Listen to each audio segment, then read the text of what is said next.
አርዕስተ ዜና። በሱዳን ባብኪር የስደተኞች ካምፕ ተጠልለው የሚገኙ ቅማንት ስደተኞች ላይ የተቀናጀ ሴራ እየተፈጸመ መሆኑ ተሰማ። በቅማንት ህዝብ ላይ ሰይጣናዊ ጥቃት ሲያስፈጽሙ የቆዩት የምዕራብ ጎንደር አማራ ጽንፈኞች ሰሞኑን ከቅማንት ጋር እርቅ በሚል የተለመደ ማታለል ላይ ተጠምደዋል ተባለ። በድጋሚ ከ10 ቀናት በኋላ አዲስ የማርበርግ ቫይረስ ተጠቂ መገኘቱን የሀገሪቱ ጤና ሚኒስቴር አስታወቀም። ሰላም ጤና ይስጥልን ውድ አድማጭ ተመልካቾቻችን፣ በመከታተል ላይ የምትገኙት ጃኖ ቅማንት ሚዲያ ነው። አርዕስቶችን በማስቀደም የሰዓቱን ዜናዎቻችን ጀምረናል። ወደ ዝርዝሩ እናልፋለን። አብራችሁን ቆዩ።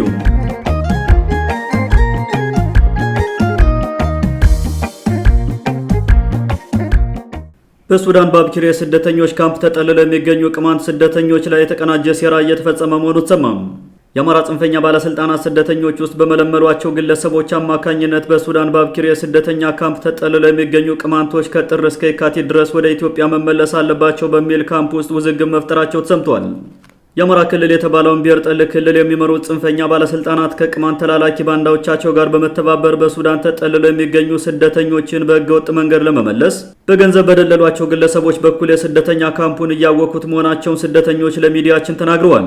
በካምፕ ውስጥ እነዚህ ተላላኪ ግለሰቦች በፈጠሩት ግርግርኛ በተባበሩት መንግስታት የስደተኞች ድርጅት የተመዘገብን ስደተኞች እንጂ ህገወጥ ስደተኞች አይደለንም፣ የምንመለስም ከሆነ በህጋዊ መንገድ ሁሉ ተሟልቶልን ነው የምንመለሰው በሚል የተቃወሙ በርካታ ሰዎች ላይ ችግር ፈጥረው መቆየታቸውን የመረጃ ምንጮቻችን ገልጸዋል። እነዚህ አማራ ጽንፈኞችና የቅማንት ወዳደር ተላላኪዎቻቸው በገንዘብ አታለው በካምፕ ውስጥ ውዝግብ በመፍጠር ስደተኛው ተረጋግቶ እንዳይቀመጥ እያመሱት ያሉት ጥቅመኞች አንዳንድ የዋሃንን በመጠቀም ስደተኛው በየቡድን እየሆነ ተራ በተራ ከስደተኛ ካምፑ እየጠፋ እንዲመለስ እየጎተጎቱ መሆናቸው ታውቋል። አሁን ባለው ሁኔታ ከመተማና ቋራ ተፈናቅለው በሱዳን ያሉ ስደተኞች ወደ ቀያቸው ለመመለስ አስቻይ ሁኔታ የለም። አካባቢ ሰላም ቢሆን እንኳን የምንመለሰው ዓለም አቀፋዊ ህጉን ተከትለን እንጂ በህገወጥ መንገድ አይደለም በሚል የሚከራከሩ ስደተኞችን የቅማንት ሰራዊት ደጋፊ ናችሁ በሚል ለማስፈራራት ቢሞክሩም እስካሁን ያመጡት የተለየ ሁኔታ የለም ተብሏል። በጉዳይ ላይ ባደረግነው ማጣራት የአማራ ጽንፈኛ ባለስልጣናት ረጅም እጃቸውን አስገብተው እርስ በርስ የመከፋፈልና በመካከል አደናግረው እንደጠፋ በግ እየነዱ ወደ ኢትዮጵያ ለማስገባት እየተሯሯጡ መሆናቸው ተረጋግጧል።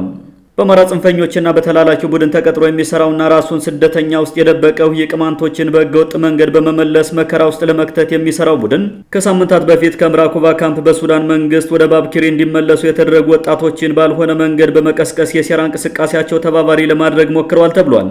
በሱዳን ተጠልለው የሚገኙ ስደተኞችን በህገወጥ መንገድ የመመለስ ሙከራው ዛሬ የተጀመረ ሳይሆን ላለፉት 2 ዓመታት ተጠናክሮ የቀጠለ ነው የሚሉት የመረጃ ምንጮቻችን ያውንም የተለየ አይደለም፣ ዓላማውን በህገወጥ መንገድ አስገብቶ ለመግደልና ለማሰቃየት ነው ብለዋል።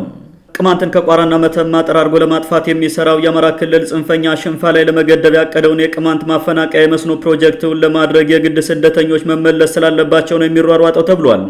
የመተማና ቋራ ቅማንቶች በጽንፈኛ አማራ ታጣቂና ባለስልጣናት በሞትና ስቃይ ውስጥ ነው በየቀኑ እየተገደሉ ባሉበት ወቅት ስደተኛውን ወደ ቀዩ መልሳለሁ በሚል የጓዳ በር ፖለቲካ የሚደረገው ጥረት ፍጹም ጸረ ቅማንትነትና ህገወጥ መሆኑ ሊታወቅ ይገባል ሲሉ የቅማንት መብት ተሟጋቾች ለጃኖ ቅማንት ሚዲያ ተናግረዋል። ከዚህ በፊት የእነዚህን ጽንፈኞችና ተላላኪዎች ጥሪ ሰምተው በገላባት በኩል በህገወጥ መንገድ የተመለሱ ውስን ስደተኞች እስከ መታገት የደረሰ ችግር እንደገጠማቸው ከዚህ በፊት መዘገባችን አይዘነጋም።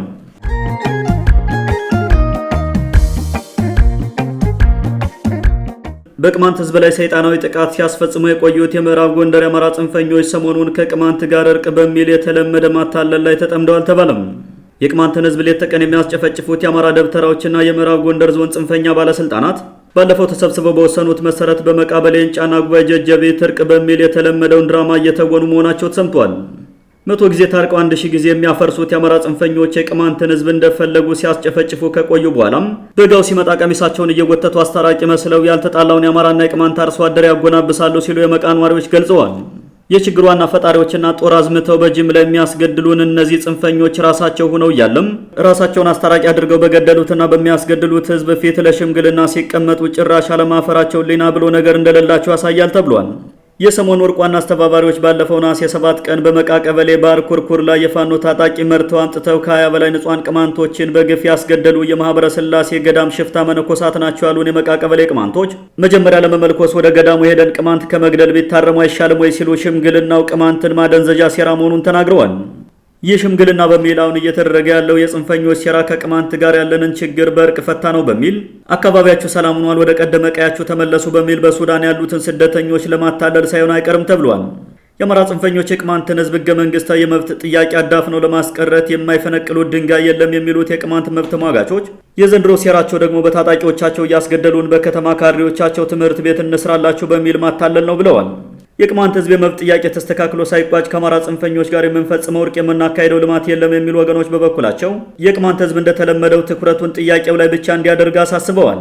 የችግሩ ሁሉ መንስኤ የቅማንት ህዝብ ያነሳውን ህገ መንግስታዊ ጥያቄ በአግባቡ ከመፍታት ይልቅ በኃይልና በሴራ ለመድፈቅ መጣሩ ሆኖ እያለም እርቅ በሚል ቀሚሱን አስረዝሞ የሚመጣን የገዳም ሽፍታና የሽማግሌ ወንበዴ ህብረተሰቡ እንዳያምን ሲሉ በርካቶች መክረዋል።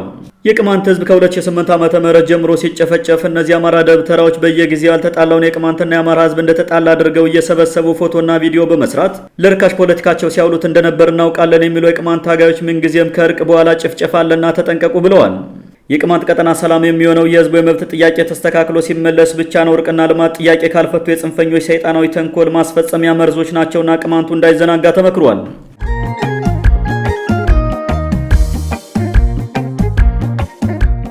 በድጋሜ ከ10 ቀናት በኋላ አዲስ የማርበርግ ቫይረስ ተጠቂ መገኘቱን የሀገሪቱ ጤና ሚኒስቴር አስታወቀም።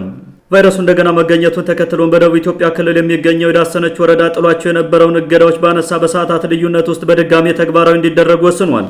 አዲስ የተገኘው የቫይረሱ ተጠቂም በጂንካ አጠቃላይ ሆስፒታል የሕክምና ክትትል እየተደረገለት እንደሚገኝ የጤና ሚኒስቴር መረጃ ያሳያል። ዛሬ የጤና ሚኒስቴር ይፋ ባደረገው መረጃ በጂንካ ከተማ ቫይረሱ ከተገኘበት ቀን ጀምሮ በበሽታ የተጠቃው 14ኛው ሰው ሲሆን ከነዚህ መካከል የ8 ሰዎች ሕይወት ማለፉም ይታወቃል። የማርበርግ ቫይረስ እንደገና መገኘቱን የተረዳው የዳሰነች ወረዳም ወረርሽኙን ለመቆጣጠር ነው በሚል በድጋሚ ትምህርት ቤቶች እንዲዘጉና የትራንስፖርት እንቅስቃሴም እንዲቆም ወስኗል። የዳሰነች ወረዳ መጀመሪያ ቫይረሱ ለተገኘበት የአሪ ዞን አጎራባች በሆነው ደቡብ ኦሞ ዞን ውስጥ የሚገኝ ወረዳ ሲሆን ከሳምንታት በፊት ጥሏቸው የነበሩ የእንቅስቃሴ ገደቦችን ማንሳቱን ትላንት ይፋ ካደረገ በኋላ በሰዓታት ልዩነት ውስጥ እንደገና ቫይረሱ ያለበት ሰው ተገኝቷል በሚል በድጋሚ እገዳውን ጥሏል።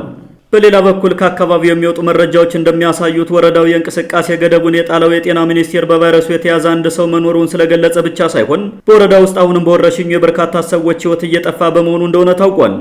ወረዳው የደስታና የሐዘን ማህበራዊ እንቅስቃሴዎችን ጨምሮ በማንኛውም ሁኔታ ሰዎች መሰብሰብ እንደማይችሉ መከልከሉን የተመለከቱ አስተያየት ሰጪዎች በበኩላቸው ወረርሽኙ ከተጠበቀው በላይ በአካባቢው እንደተስፋፋና በባለስልጣናት ታፍኖ እንደተያዘ ትልቅ ማሳያ ነው ይላሉ። በክልሉ የማርበርግ ወረርሽኝ መኖሩ ከተረጋገጠ በኋላ በተለይም በአሪና ደቡብ ኦሞ ዞኖች እንዲሁም ጂንካ ከተማ ከፍተኛ የኑሮ ውድነት እየተስተዋለ መሆኑንና የሚመለከታቸው አካላትም ያለውን ወቅታዊ ሁኔታ ታሳቢ በማድረግ የቁጥጥር ስራ እየሰሩ አይደለም በሚል ህዝቡ ቅሬታ እያነሳ ይገኛል። መንግስት በሽታውን ለመቆጣጠር ከፍተኛ ጥረት እያደረገ መሆኑን በተደጋጋሚ እየገለጸ ሲሆን በሌላ በኩል መንግስት ሚዲያ ላይ በሚያራግበው ልክ እንዳልሆነና መሬት ላይ ክፍተቶች እንዳሉ የሚጠቁሙ የጤና ባለሙያዎች ከወረርሽኙ አደገኝነት አንጻር በጊዜ ካልተገታና የስርጭት አድማሱ ከሰፋ ለሀገሪቱ ሌላ ፈተና ይዞ ሊመጣ እንደሚችል ስጋታቸውን ይገልጻሉ። አድማጮቻችን ለዛሬ የነበሩን ዘገባዎችን ይመስሉ ነበር። መልካም ጊዜ ይሁንላችሁ።